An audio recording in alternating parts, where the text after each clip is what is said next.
بسم الله الرحمن الرحيم. الحمد لله رب العالمين، والصلاة والسلام سيدنا على محمد وعلى آله وصحبه أجمعين.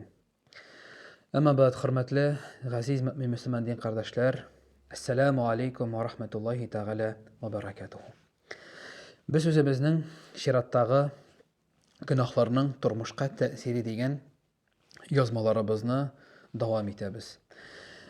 Muhtaram cəmaət, hörmətli din qardaşlar, kiləsi uzğan dərsdə, uzğan yazmamızda turmuşqa kemşilik getirə тұрған, turmuşımızı жимерə тұрған, bizni zor günahlı etə тұрған, көп günahlarının anası bolğan xəmir turunda biz bir neçə söz alıb barğan idik.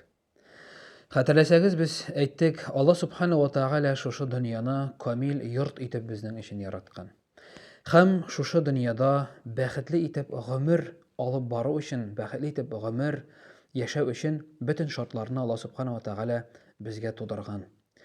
Hem cəmaət turmuşumuzda ağırlıqlar, qayğı xəsrət, o'kinishlər azraq, kemrək bolsun üçün Allah subhanahu wa ta'ala bizge din qanunların, şəriətini bergan. Hem cəmaət əgər də biz qarasaq, Allah subhanahu wa ta'ala şuşu şəriət bilən bizni bəxtə alıb bara тұрған yol bularaq bizge şuşu yolunu bergan.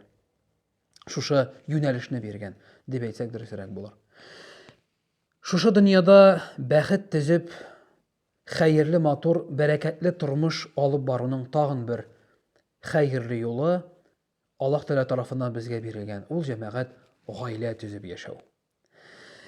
Allah subhanahu wa ta'ala bu dünyada hər bir eybirini parlı etib yaratqan. Plus var, minus var. Əgər də biz qarasaq, hətta lampochkaga bara тұрған ot şıbığında da plus hem minus var. Fazı hem başqa kimler bunu düşünələr, alır bilələr. Onda da hətta cəmaət parlap, plus bulmasa minus bulmay, minus bulmasa plus bulmay. Güller, hayvanlar dünyası, atomlarda hətta onlar da cəmaət parlı etib yaratılған.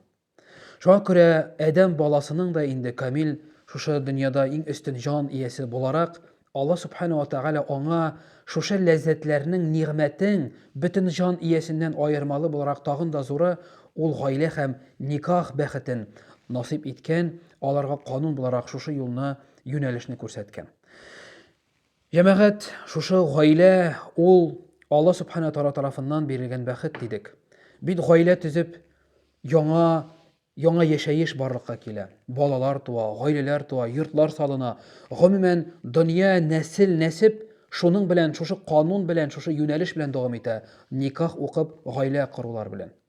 Hem cəmaət gayləni qırğan vaqtda məhəbbət deyibiz, hürmət, yaratam, turalmim, büləklər, başqaları bula. Əmə də lakin ömür ötüb, vaqtlar, yıllar ötkəş, şuşu aramızдағы hislər bizning nikdir suuna başlay. Yoğala başlay жылы sözlər də, yoğala başlay büləklər də, hem başqası.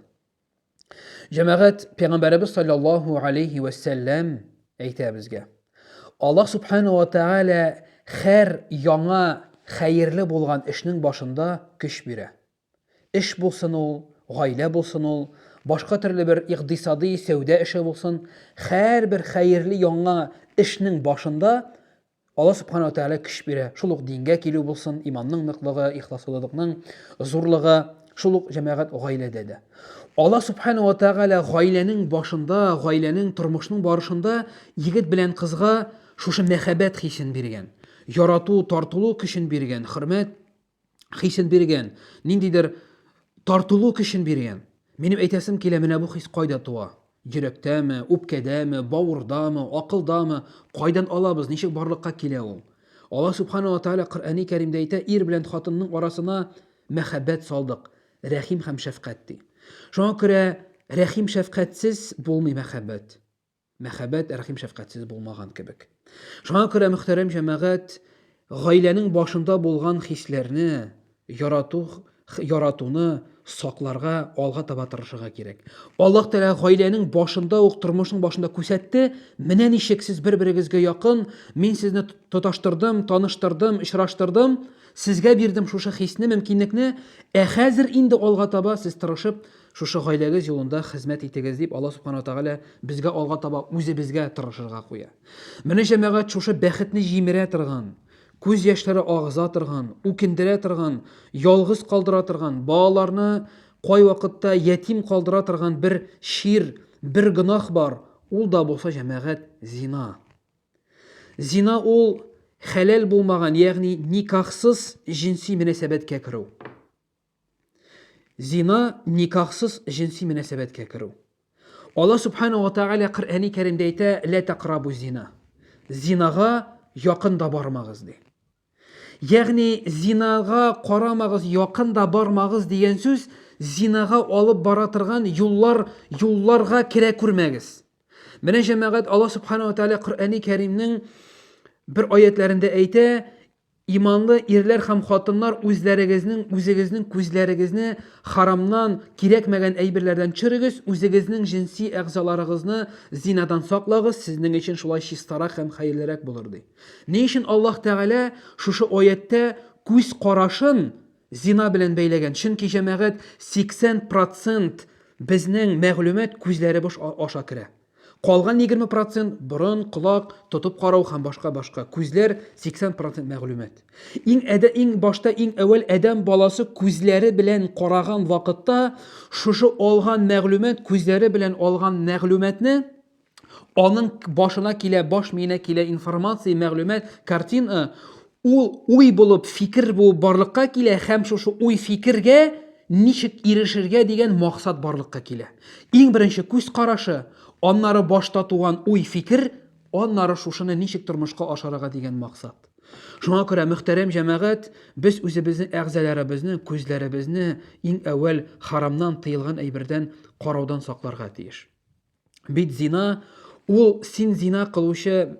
Моңа җәмәгать шундый бер матур мисал китерергә була. Расулыбыз саллаллаху алейхи ва саллям янына көннәрдән бер көнне мәчеткә бер егет килә. Һәм әйтә: "Я Расулулла" ди. "Я Расулулла, миңа зина кылырга рөхсәт бир әле" ди.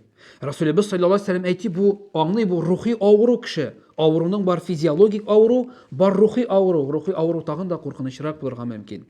Һәм шунда Расулыбыз саллаллаху алейхи ва саллям әйтә бу җегеткә: "Менә ди, хатын-кызлар алар 4 төркемгә бүленәләр.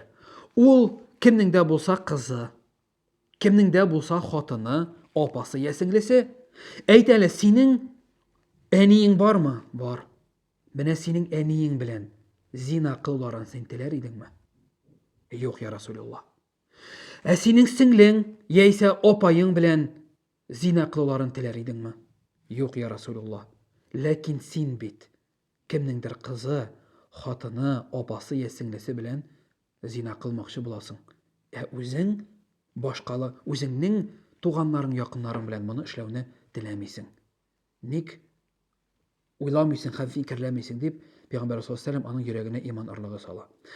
Шуңа күрә мөхтәрәм җәмәгать, кай вакытта сорыйлар: "Хәзрәт, ни өчен зина ярамый? Бит малай ишетми, хатын белми" дигән кебек. Рәхәт, тән рәхәте. Ләкин бит җәмәгать, белегез, Расулыбыз саллаллаху алейхи ва саллям әйтте: "Үзең күрсәткәнне, башкаларга күрсәткәнне үзең күрмичә, бу дөньядан китмәссең" диде. 30, 40, 20 яшендә титтереп, уйнап килеп, зина кылып йөргән вакытларың, дөньяга синең күз нурың булып кызың тугач, кызың иртәнге 4-тә, 3-тә, 2-дә өйгә кайтып керә башлагач, менә шул вакытта исеңә төшәр шушы яшьлек вакытында кылган гөнаһларың. Ләкин җәмәгать соң булырга мөмкин. Шуңа күрә яшьлек вакытында кылган гөнаһларың өчен Аллаһ Тәгалә картлык көнендә бирергә мөмкин газабын. Шуңа күрә мөхтәрәм җәмәгать, кемгәдер кагылганчы, бит әле аның тагын бер шундый ягы бар. Аллаһ Тәгаләнең хәләл булган ризыгыннан син канәгать булмыйча, харам булган әйбергә сузыласың.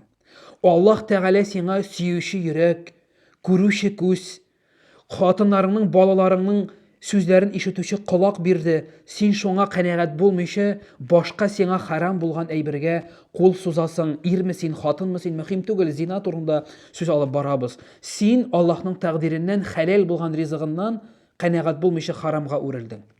Менә шуның өчен җәмәгать Аллаһ Тәгалә зина өчен бик каты җәза биргән. Бу дөньяда шәригать күзлегеннән караганда зина бар, хөкем бар, зинага каты хөкем, һәм ахирәттә дә җәмәгать моның өчен бик каты хөкем, җәза каралган. Шуңа күрә мөхтәрәм дин кардәшләр, мөхтәрәм газиз туганнар, дуслар, якыннар, кемнәр безне карый, ишетә, Аллаһ Тәгаләнең тыйган әйберләре адәм баласын бәхеткә генә алып бара.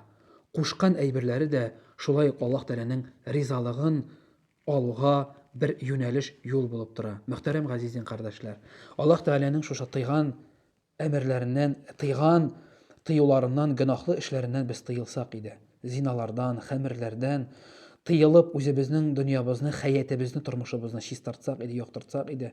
Бит күпме аерылулар, күпме хыянәт, күпме күз яшьләре, күпме ятим балалар, күпме кайгыру, борчылулар. Ни өчен без шушыларны аңламыйбыз? Ни өчен хатын чыгып киткәч, инде аерылып, ирсез, хатынсыз калгач кына терсәк якын, тешлисе килә, ләкин тешләп булмый. Шуңа күрә иң әүвәл уйла, фикерлә. Минем өчен, тормышым өчен, бәхетем өчен бу кирәкме? Мине бу бәхетле итәме, яисә юкмы? Мин ризамы Аллаһның тәкъдиреннән, юкмы? Мөхтәрәм газиз кардәшләр, Аллаһ Субханаһу ва Тәгалә һәрберебезгә дә иман ныклыгы биреп, ихласлык биреп, шушы дөньяда да хәерле, бәрәкәтле хәят, тормышлар алып барып, үз рәхмәте белән үзенең вәгъдә кылган Фирдәвес җәннәт бакчаларында да очрашып күрешергә насыйп әйләсә иде. Игътибар өчен рәхмәт. Субханака Аллаһумма ва бихамдик, әшһәдү ан ла илаһа илля ант, әстәгъфирука ва атубу илейк. Ассаламу алейкум ва рахматуллаһи ва баракатуһу.